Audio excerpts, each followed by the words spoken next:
Hello and welcome to the episode of the Heroines of Armed Forces. In this series, we will learn how the wives of an armed forces officers and lady officers have served the nation. Today, we have Mrs. Mini Sachdeva with us. She is a wife of Colonel Manjeet. Colonel Manjeet is an ex-NDA and veteran of Garhwal Rifles and 6 Para. As a seasoned paratrooper, he served in 9 years in J&K and 2 years in Manipur. He has done his degree staff course from US and earned his master degree from there. He served in Indian Army for 26 years and serving in corporate since last 6 years. He is a solo caker as well. Let me introduce Mrs. Mini Sachdeva. She is a daughter of Air Force officer and a wife of Colonel Manjeet Singh. She has done graduation from chemistry and masters in marketing from Symbiosis. She has experience of various industries. She started her career from FMCG and now she is in educational sector. Now let us welcome Mrs. Manjeet. Thank you, Mrs. Mishra.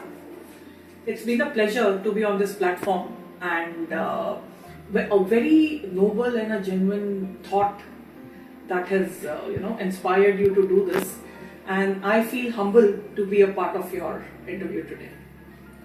Mrs Manjeet, जब मैंने आपका और sir का introduction देखा तो उसमें मुझे ऐसा लगा कि आपकी जो लाइफ है वो तो एकदम रोलर कोस्टर जैसी लाइफ है, बहुत सारे अप्स एंड डाउन्स हैं।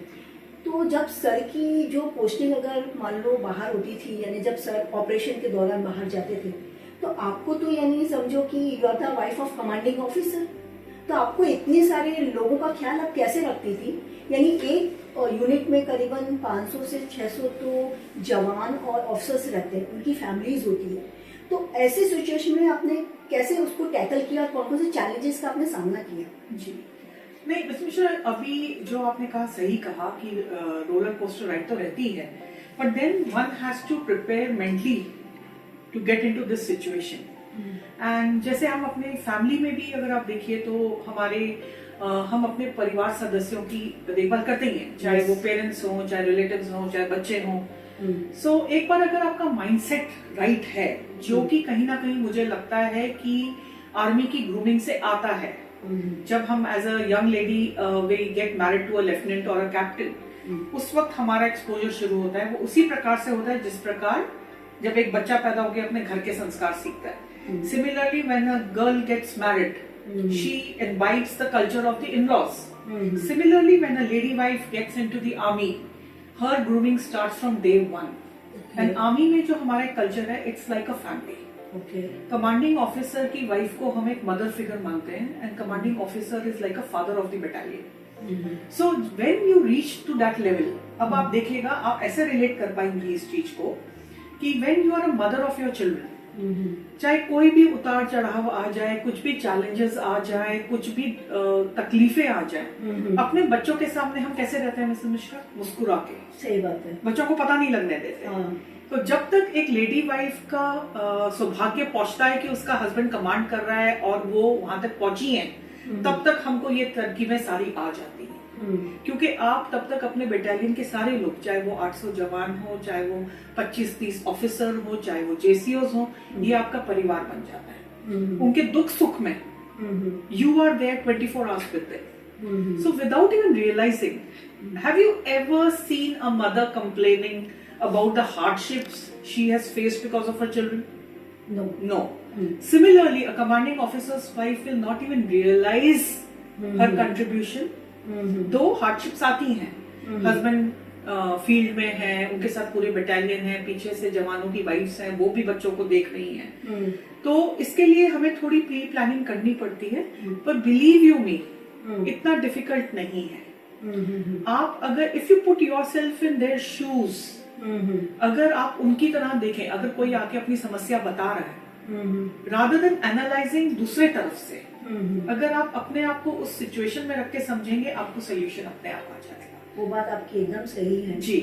लेकिन एक जो सिचुएशन होती है ना कि जैसे कि मान लो हम अपने घर में भी जब रहते हैं तो हमारे हस्बैंड जब आपके आपके अपने साथ होते हैं तो हमारा एक कॉन्फिडेंस लेवल अलग होता है, लेकिन हमारे हस्बैंड जब हमारे साथ नहीं होते और हमको पूरी जिम्मेदारियां निभानी होती है, और ये तो रेजिमेंट की जिम्मेदारी बहुत बड़ी जिम्मेदारी है, तो इसमें तो आपको उनके वेलफेयर का भी ध्यान रखना है, और उनके साथ अगर कोई कैजुअलिटी होती है या मेडिकल कुछ इमरजेंसी होती है आपको उसको भी देखना है। तो आप ऐसा कुछ मुझे कोई सिनेरियो बता सकती है जहाँ पर आपने ये फेस किया और आपने टैकल किया उसको? हाँ, ऐसे तो देखिए बहुत, जब ये नौकरी ही ऐसी है, जब लोग कहते हैं ना खून पसीने की कमाई है, एक्चुअली फौज में एक्चुअल में खून पसीने की है। आपका अपना नियर एंड डियर वन, आपके अपने हस्बैंड, वहां पे पसीना भी बहा रहे हैं और खून भी बहा रहे हैं, ठीक है।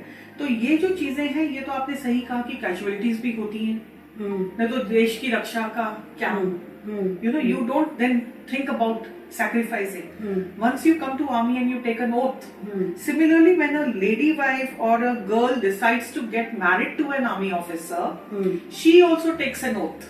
Yes, very कि भाई अभी ये तो अब हमारी जिम्मेवारी है, इससे नहीं भाग सकते। और मैं हमेशा कहती हूँ, एक ये ऐसा जॉब है जहाँ पे एक इंडिविजुअल काम नहीं कर रहा, उसका परिवार पूरा साथ में काम कर रहा है। तो यस, काफी टाइम पे इतना कश्मीर हॉट एरिया होता था, वहां पे मेरे हस्बैंड ने 2.5 साल कमांड किया है।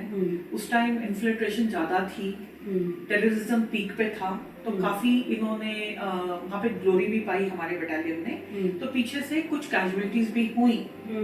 उस वक्त ये होता है मिसेस मिश्रा की, सबसे पहले तो आपको जिस लेडी के साथ ये हादसा हुआ उसका आपको हाथ पकड़ के रखना है। और ये सबसे beauty of the army is this, even if the husband is gone, the battalion doesn't leave that lady till she dies. Oh wow, great. ये आपको आर्मी का कल्चर में मिलेगा। सिर्फ उसकी बीवी का हाथ नहीं, उसके बच्चे की भी जिम्मेवारी बटालियन लेती है। जैसे अभी हमारे यहाँ पे एक किसी इंसिडेंट में एक कैजुअलिटी हुई थी, उनका बेटा जाना चाह रहा था सैनिक स्कूल में, बटालियन ने उसका सिर्फ खर्चा ना उठा के उसकी पूरी ग्रूमिंग करवा के इंश्योर किया कि वो सैनिक स्कूल में भर्ती हो, और आज वो बच्चा पास आउट होके he is aspiring to be an army officer. Wow, great. Yeah. There was a widow with a 6-year-old child. पढ़ी लिखी नहीं थी, उसको हमने एनटीटी करा के उसको आर्मी स्कूल में नौकरी प्राइमरी में लगवा के फिर उसकी एजुकेशन और सपोर्ट करके आज वो अच्छे खासे परमानेंट जॉब में टीचिंग में एक आर्मी पब्लिक स्कूल में काम कर रही है।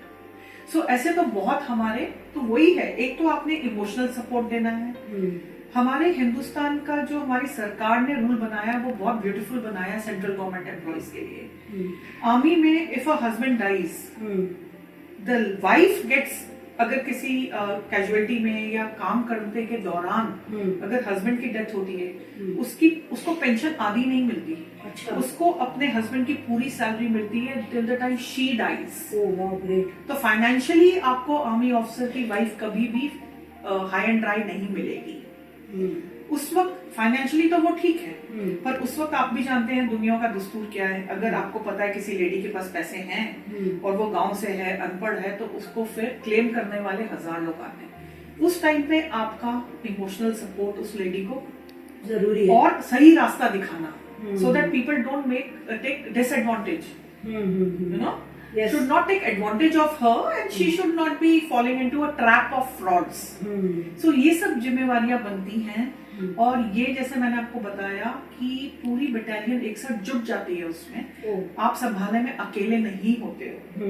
तो इस प्रकार से we take care of the families. Yes. Very nice, very nice. आपने ये सब जो बातें शेयर की, इसके लिए तो एक बहुत बड़ी लीडरशिप चाहिए, and this is called the serving mindset, जो कि एक फौजी की बीवी में फौजी के साथ शादी होने से ही आ जाता है।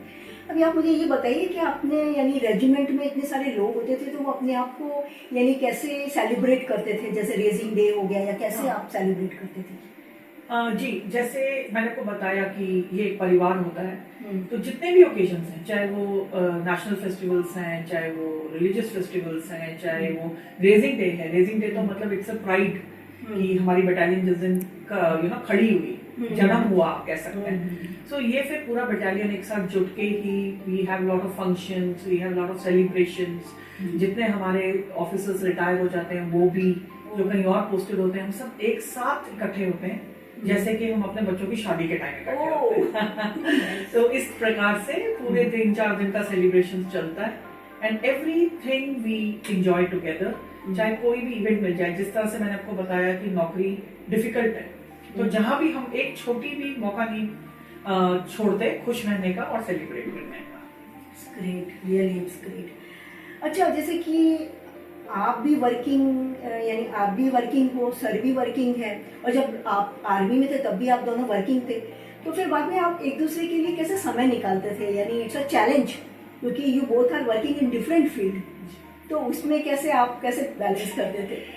नहीं मिस मिश्रा, इसमें यस आपकी बहुत ही इम्पोर्टेंट सवाल है, जो कि मैं चाहूंगी कि ये हमारी आर्मी की जो न्यू लेडीज हैं और सब ये भी ध्यान से सुने, क्योंकि ये बैलेंस स्ट्राइक करना बहुत ज्यादा जरूरी है, नहीं तो it takes a toll on your family life. आपकी मैरिड लाइफ चैलेंजिंग हो जाती है। हमारे दोनों के बीच में एक पैक्ट हुआ था। अच्छा। कि हम दोनों में से एक ही बंदा करियर बनाएगा, दूसरा सिर्फ नौकरी करेगा। तो ऑब्वियस मैंने कहा मंजीत आप करियर बनाएंगे, मैं नौकरी करूंगी। तो पर्सनल और ऑफिशियल बैलेंस करने के लिए wherever he moved I went with him, क्योंकि सेपरेशन वैसी फील्ड में बहुत ज्यादा हो जाती है। और जब हमें साथ रहने का मौका मिलता था, तो ये चाहे देहरादून गए, चाहे मणिपुर गए, चाहे कहीं भी गए, मैं हमेशा अपनी जॉब छोड़ के इनके साथ गई हूँ। तो इसीलिए जब आपने कहा वेरिएड इंडस्ट्रीज, ये आर्मी की देन है कि मेरे को इतना एक्सपोजर मिला। एंड दूसरा हम क्या करते थे कि जैसे जब इन्हें छुट्टी मिलती थी, जब ये घर आते थे, तो उस टाइम पे मैं भी अपनी छुट्टी लेती थी ताकि हम क्वालिटी टाइम स्पेंड कर सकें। एंड जब एजुकेशन इंडस्ट्री में मैंने शिफ्ट किया, तो आपको पता है कि वहां तो छुट्टियां सबसे ज्यादा मिलती हैं।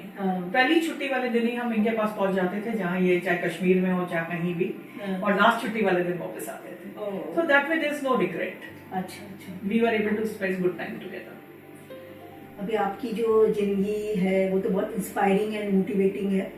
आपने ऐसे कौन से, आप हमें बता सकते हो कि 3 बिगेस्ट लर्निंग इन आर्मी?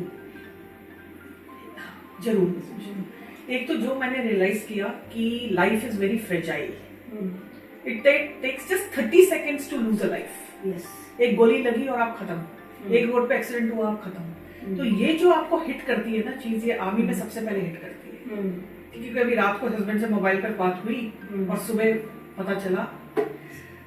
एक तो ये चीज है। तो जो फेक ईगोज हैं लोगों की, छोटी छोटी बात, आपने ये कह दिया, हमने ये कह दिया, इसका कोई मायना नहीं है। ये मेरी चीज, ये तेरी चीज, मेरी पावर, तेरी power, it is of no use. Life is very fragile, that is one learning which one realized. और तो उसके अलावा फिर जब एक बार आप ये चीज को अगर एक्सेप्ट कर लेते हैं, तो फिर आपकी दूसरी, तीसरी, चौथी लर्निंग यही हो जाती है, how to be humble, how to be good to people and etcetera. So this is what army has taught me. अगर आपको मैं बोलूं कि आप कोई किसी को एक मैसेज देना चाहते हो जो फ्यूचर जनरेशन है, तो आप उनको क्या मैसेज दोगे? मेरा एक ही मैसेज रहेगा। एक तो है कि हमेशा hope for the best, prepare for the worst and live life king size every day. That's my message to the generation. Thank you, Mrs. Manjeet, for giving your time and talking about your experience. And it is really a great pleasure to talking with you. Thank you so much. Likewise, Mrs. Mishra. It was indeed a pleasure. Thank you. Thank you, audience, for giving us your patient hearing. If you are from the defense background, please write your experience in the comment section. Do like and subscribe. Jai Hind.